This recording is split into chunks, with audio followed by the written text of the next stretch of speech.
वैसी वाली नहीं है वो।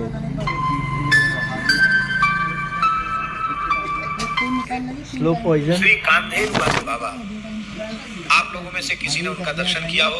रमन रेती में कामधेनु गौशाला उनकी बनाई हुई थी और उनका नाम था पूज्य बाबा श्री यादवेंद्र दास जी। ये जो भागवत निवास है, भागवत निवास की परंपरा के साधु थे वो। श्री पंडित बाबा श्री रामकृष्ण दास जी की परंपरा के संत थे और भगवत साक्षात्कार संपन्न संत थे, सिद्ध पुरुष थे वो। हाँ, यूं तो सिद्ध के रूप में अनेक लोग प्रसिद्ध हो जाते हैं, लेकिन वे वस्तुतः सिद्ध थे। शरीर से भी आप तो दर्शन किए होंगे, शरीर से भी ब्रजवासी थे वो और सेठ साहू का बहुत खराब बोलते थे।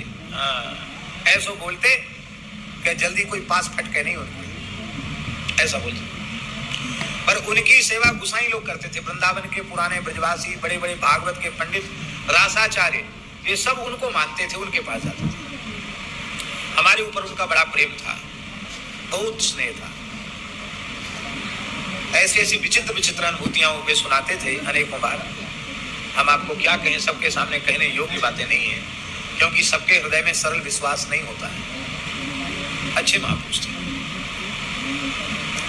और परंपरा से तो गौड़िया थे और उनके यहाँ हमेशा रामचरितमानस के बालकांड का पाठ होता रहता था। बालकांड से आगे नहीं, न कभी सुंदरकांड, न किष्किंधा, न लंका, न उत्तर, न अयोध्या, कुछ नहीं, केवल बालकांड। और खूब पाठ होते थे, कोई हमेशा अखंड नहीं चलता था, लेकिन कई बार उनका मन हो गया तो पूरे कार्तिक बालकांड का अखंड पाठ। और हमने देखा अच्छे अच्छे भागवत के पंडित विद्वान वहां आकर पाठ में बैठते थे। तो उनका एक दिया हुआ भाव हम स्मरण कर रहे हैं। बोले देखो, बड़े को रिझाना बहुत कठिन है और बच्चा तो एक टॉफी ते रिझ जाए, एक नेक्सी टॉफी दे दो और बालक को प्रसन्न कर लो, जो चाहो सो उसको उससे ले लो, कहवा लो, वो सर्वस्व दे देगा। एक टॉफी अपने आप को दे देगा, एक टॉफी दो तुम्हारी गोद में आ जाएगा। गोद में आने का मतलब है अपने आप को दे दिया उसने एक टॉफी के बदले। और बोले वही 15-16 साल का लड़का हो तो हजारों रुपए को खिलौना खरीदवा दो, फिर भी राजी ना हो। तो बोले भैया अपने तो छोटे लालाए माने, नेक्सी मिश्री दे दो, एक लड़ुआ दे दो, एक पेड़ा दे दो, एक बतासा दे दो और जो चाहो सो ले लो। तो उनके यहाँ बंदऊ बाल रूप सोई रामू, सब सिद्धि सुलभ जपत जिसु नामू, इसका संपुट लगाकर बालकांड का पाठ होता था।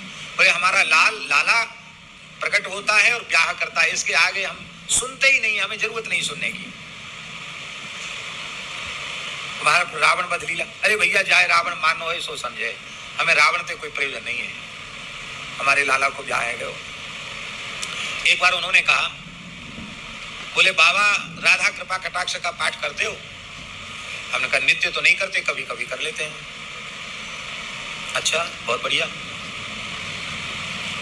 तो राधा कृपा कटाक्ष में प्रमोद काननेश्वरी आया है राधा रानी के लिए। आपने गर्ग संहिता पढ़ी है, ब्रज के प्राचीन साहित्य को देखा पढ़ा है। ब्रज में 12 वन और 12 उपवन में कहीं प्रमोद वन है? गिनती करके बताओ। नहीं है महाराज जी। फिर राधा रानी प्रमोद काननेश्वरी कैसे हो गई?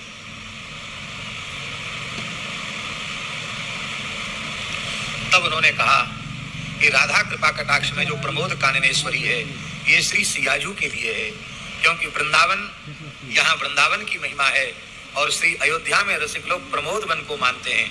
यहाँ निधिवन सेवा कुंज है, वहाँ प्रमोद वन है और प्रमोद वन की अधीश्वरी श्री विदेहरा जनंदनी, श्री राम वल्लभा, रसेश्वरी, रासेश्वरी श्री सियाजू हैं। तो बोले बताओ, लोगों को इतनी सी बात समझ में नहीं आती, जो प्रमोद काननेश्वरी सियाजू हैं वही वृंदावनेश्वरी श्री राधा रानी है। ऐसी हे राधा रानी, आप अपना कृपा कटाक्ष हमें प्रदान करें।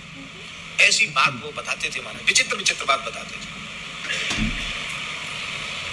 एक बार उन्होंने बताया कि हमने दिव्य वृंदावन का दर्शन किया। पल्ली पार में एक बंसी बटे, बोले वहां खूब भजन करते, खूब नाम जप करते और कभी कभी महीना 1.5 महीना में एक बार यहाँ पर आते तो ये स्नान करके और बिहारी जी, राधा वल्लभ जी, राधा रमण जी, गोपीश्वर सब जगह दर्शन करते। बोले एक दिन अमावस्या थी, सोमवती अमावस्या थी, हम वहाँ बंसी बटे ना पल्ली पार गए, बहुत बढ़िया जगह है। तो वहां से दर्शन करने आए। थोड़ा गर्मी का समय था, थोड़ी सी धूप हो गई थी। यमुना जी में स्नान किया, बालू गर्म हो गई थी, तो पैर पजरवे लगे, पांव पजरवे लगे। बोले सोचे भैया कहूँ पास में छाया मिले तो छाया में नेक बैठ जाए, पैर में कुछ पहनते नहीं।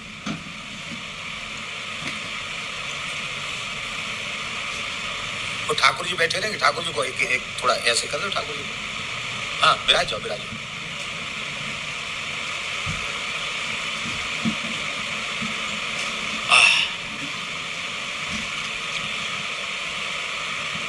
तो कहते हमको यही की बात है, ये जो धीर समीर है ना, धीर समीर क्षेत्र की बात। तो पास में धीर समीर ही है। बोले यहाँ हमें वृक्ष दिखाई पड़े। वृक्ष तो पहले वृंदावन में थे, पर वहां जब गए तो क्या देखा कि वो वृक्ष तुलसी के हैं। और कहे बाबा आप आश्चर्य करोगे, एक एक वृक्ष की पीड़ इतनी मोटी मोटी, और एक एक तुलसी के वृक्ष के नीचे 8-8, 10-10 गैया बैठी है। लंबे चौड़े क्षेत्र में उनका फैलाव है। भैया हमने जीवन में ऐसे वृक्ष नहीं देखे। तुलसी की मंजरी तो तुलसी की, दल भी तुलसी का। तो हमने ऐसे लेके ठाकुर जी का स्मरण करके सूंघी कि और कोई तो ना है, कोई और कोई पेड़ हुए हमने जीवन में पहले।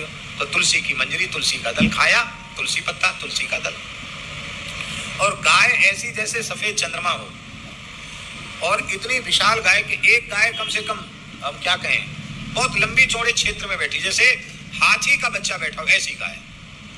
और बोले गाय खड़ी हुई तो इतनी ऊंची, मैंने जीवन में ऐसी गाय नहीं देखी, ऐसी तुलसी नहीं देखी।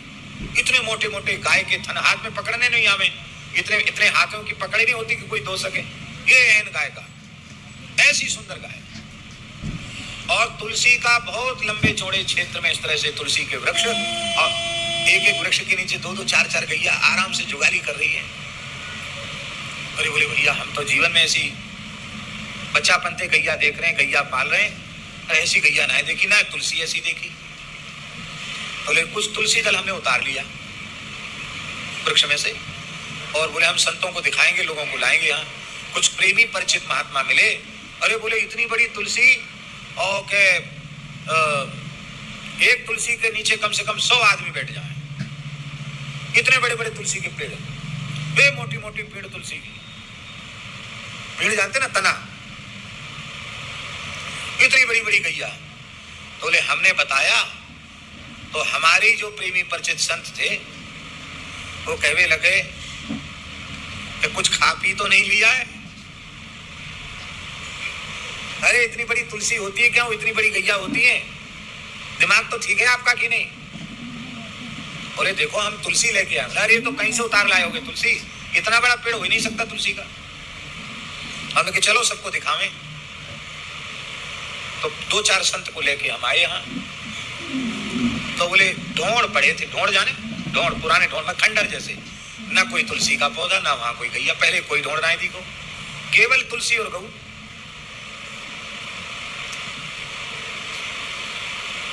तो मन में हुआ क्या कि ये क्या हुआ, ये तो बिल्कुल जागृत की बात है। तुलसी तो हम लेके आए, अपने ठाकुर जी को चढ़ाई।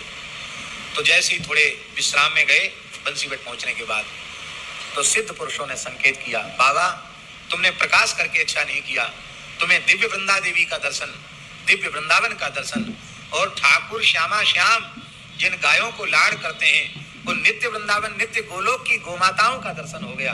तुम भाग्यशाली हो। ऐसी ऐसी घटनाएं उनके सामने घटती थी। बहुत अच्छे संत थे। तो उन्होंने कहा कि हम तो बाल रूप श्री राम जी को, बाल रूप लाला को, चाहे नंदन नंदन हो चाहे रघुनंदन हो, हम तो भैया बाल रूप में ज्यादा माने। क्यों? नेक टोपी दे दो, जो चाहो सो करवाए ले। और बड़े को तो राजी करने में बहुत कुछ करना पड़ेगा, राजी होए ना होए, इसलिए छोटो लालच, ये उनका भाव। हमको उन्होंने एक तुलसी की छड़ी दी, अभी भी हमारे पास रखी है। तो नीचे से ऊपर तक उसमें 16 गांठ है। वो ही बताते थे, भगवान जाने, बोले 16 ग्रंथि की तुलसी की छड़ी दुर्लभ है बाबा, ये साक्षात श्री जी को स्वरूप है। तो हम कार्तिक परिक्रमा देते भे जाते, तो एकदम बड़े प्रसन्न है। बोले बाबा बहुत पुरानी है, ये रख लो। महाराज जी आप अपने पास ही रखो। अरे ना तुम रखो। एक घटना घटी, आपको मालूम होगा, सूरज कुंड है यहाँ, सूरज कुंड है ना गिरिराज जी के पास, राधा कुंड के निकट। तो वहां एक घटना घटी थी, आपको स्मरण में होगा, संत लोग यहाँ बैठे हैं। एक इमारत गिर गई थी, बड़ा जरा भंडारा था, बहुत साधु उसमें पधार गए थे, बहुत संत पधार गए थे। वो पूरी छत की छत गिर गई थी, तो ऊपर जो चढ़े थे वो पधार गए, जो नीचे दब गए वो भी पधार गए। बहुत से संतों की मृत्यु हो गई थी उसमें दब के। उसके लिए खूब पाठ पूजा भी हुआ, भंडारा भी, उत्सव भी हुआ।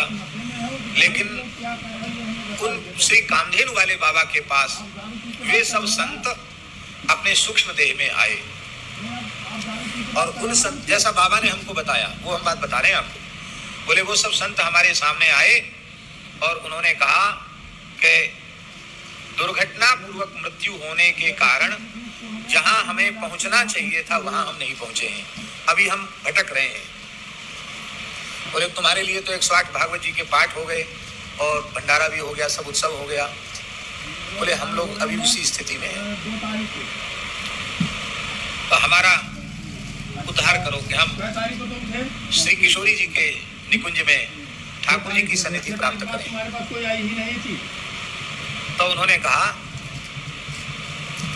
कि कामधेनु वाले बाबा ने कहा कि आप लोग ही बताने, जो करना था हम लोगों ने वो तो कर लिया, अब आप बताएं कि आपका श्री जी की सेवा में प्रवेश कैसे होगा। तो बोले उन संतों ने कहा कि मलुक पीठ वाले बाबा आकर यहाँ भक्तमाल का पाठ करें और भक्तमाल के भक्तों का आवाहन करके ठाकुर जी श्री जी को भोग धरावें, अपने हाथ से तुलसी पधरावें, भक्तमाल में विराजमान जितने संत हैं फिर उनको भोग लगावें और फिर छरा भंडारा करें 7 कोस गिरिराज जी का। और इसके बाद वो सब बचा हुआ शीत प्रसाद और संतों का चरणामृत हमारे लिए पत्तल पर अर्पित करें। एक मटका में चरणामृत, एक घड़ा में चरणामृत और एक झवरिया भर के पत्तल भर के प्रसाद, शीत प्रसाद। तो हम लोग जहाँ पहुँचना है वहाँ पहुँच जाए। हमारी कुछ तबीयत गड़बड़ थी, हम शरणागत में थे, वहीं पहुँच गए कामधेनु वाले बाबा, और बाबा को 103-104 डिग्री बुखार, ऐसे कांप रहे जोड़ी में, और गर्म शरीर।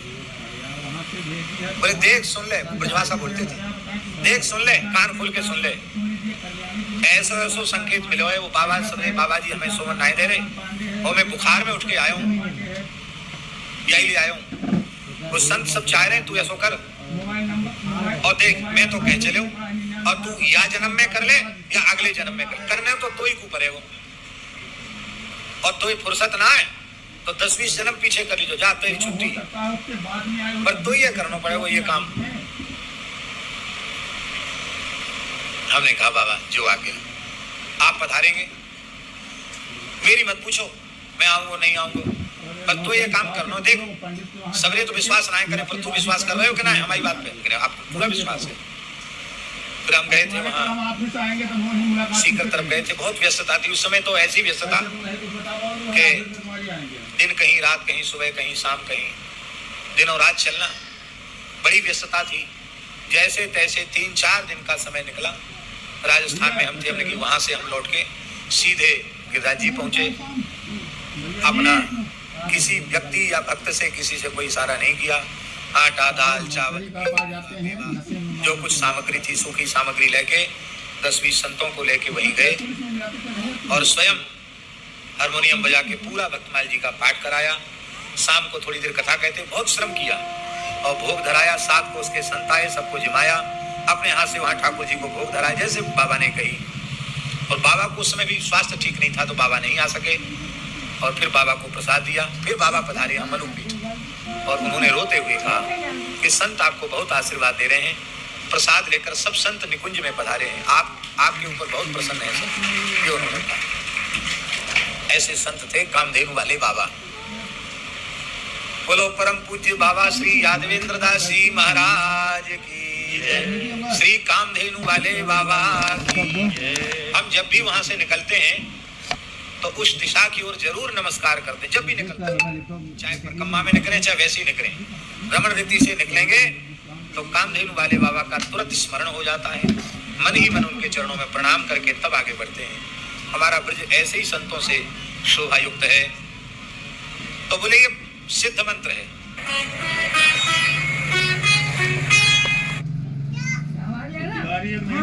पोस्ट ऑफिस में पाहिजे